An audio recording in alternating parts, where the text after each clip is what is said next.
India गठबंधन Samajwadi party देना चाहती है और जब मौका मिलेगा तो उस पक्ष में काम करेगी। वहीं बड़े पैमाने पर नौजवानों की नौकरी छीनी और ये जानबूझ करके पेपर लीक कर रहे हैं। उत्तर प्रदेश में बीजेपी की सरकार है, जहाँ से पेपर लीक हो रहा वहाँ बीजेपी की सरकार है। जब इतना सुरक्षा का इंतजाम किया इन्होंने, उसके बाद आखिरकार क्यों पेपर लीक हो रहे हैं? और जब पहली बार पेपर लीक हुए उसी समय सरकार क्यों सावधान नहीं हुई? सरकार जानबूझ करके पेपर लीक इसलिए करा रही है क्योंकि वो आरक्षण नहीं देना चाहती, वो सरकार नौकरी नहीं देना चाहती। और इनके पास बताने को क्या है, बड़े बड़े होर्डिंग लगाए हैं, कहने को डबल इंजन है, लेकिन दूसरा चेहरा होर्डिंग पे नहीं आ पा रहा, दूसरा चेहरा गायब है। और जनता वोट डाल के जो एक चेहरा बचा है उसको भी गायब करेगी।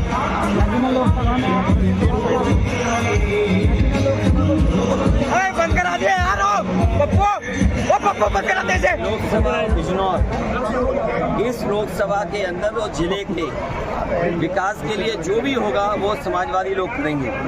दूसरा मैं आपको बताना चाहता हूँ, आज इस जिले में अगर एम्बुलेंस चल रही है तो समाजवादियों की देन है।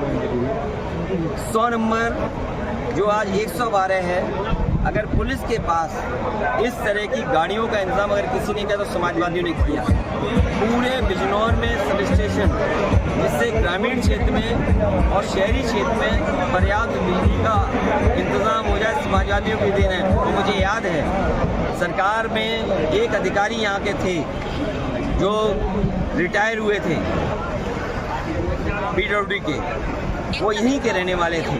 उन्होंने कहा कि मेडिकल कॉलेज बनना चाहिए। ये जो आज मेडिकल कॉलेज बन रहा है, इसकी शुरुआत अगर किसी ने की थी तो समाजवादियों ने की थी।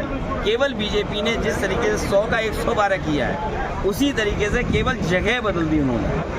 नगीना लोकसभा के प्रत्याशी पूर्व जज मनोज कुमार खुले मन से दावा कर रहे हैं कि नगीना लोकसभा पर जीत दर्ज करने के बाद मेडिकल कॉलेज महिलाओं के लिए अच्छे संस्थान है और वो कर रहे हैं, जरूरी है मिले, और इससे बेहतर सुविधाएं देने का काम समाजवादी लोग करेंगे। आप उनका साथ देंगे? सर, राष्ट्रीय अध्यक्ष जी ने कहा है कि आप काम करके दिखाऊंगा, इसीलिए मैंने आपको उदाहरण के लिए दिया। अगर कागजों को पलटोगे तो सबसे ज़्यादा सब स्टेशन किसी ने बनाए तो समाजवादियों ने बनाए।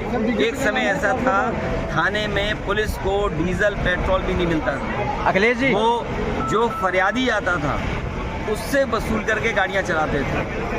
बजट दे करके, गाड़ियां दे करके पुलिस को रिस्पांस सिस्टम अगर किसी ने दिया, समाजवादियों ने दिया। पूरे बिजनौर में हज़ारों ऐसे बच्चे होंगे जिन्हें लैपटॉप मिले हैं और उन लैपटॉप से अपने आप कुछ न कुछ करने लगे।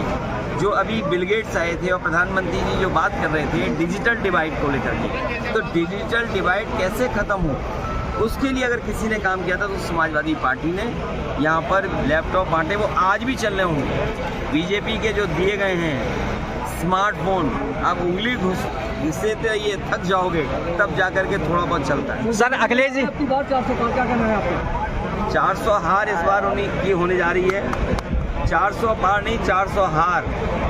और जितने लोग हैं संविधान और लोकतंत्र को खत्म करने वाले लोग हैं, वो सब इस चुनाव में जनता के वोट से भगाए जाएंगे। अखिलेश जी, राष्ट्रीय अध्यक्ष जी ने कहा है कि इंडिया गठबंधन के आधे नेता जेल में हैं, आधे बेल पे हैं, क्या कहना चाहते हैं?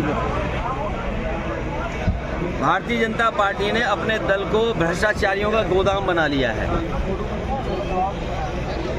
भारतीय जनता पार्टी ने भ्रष्टाचारियों के लिए अपना दल गोदाम बना लिया है। जितने भी भ्रष्टाचारी हैं अब सब भारतीय जनता पार्टी में। क्या आपने इलेक्टोरल बॉन्ड का नहीं देखा कि किस तरीके से भारतीय जनता पार्टी का बैंड बज गया? सच नहीं बोल पा रहे हैं। हजारों करोड़ कोई चंदा देता है, ईडी सीबीआई इनकम टैक्स से वसूली हुई है और ये बात तो सामने आ गई है।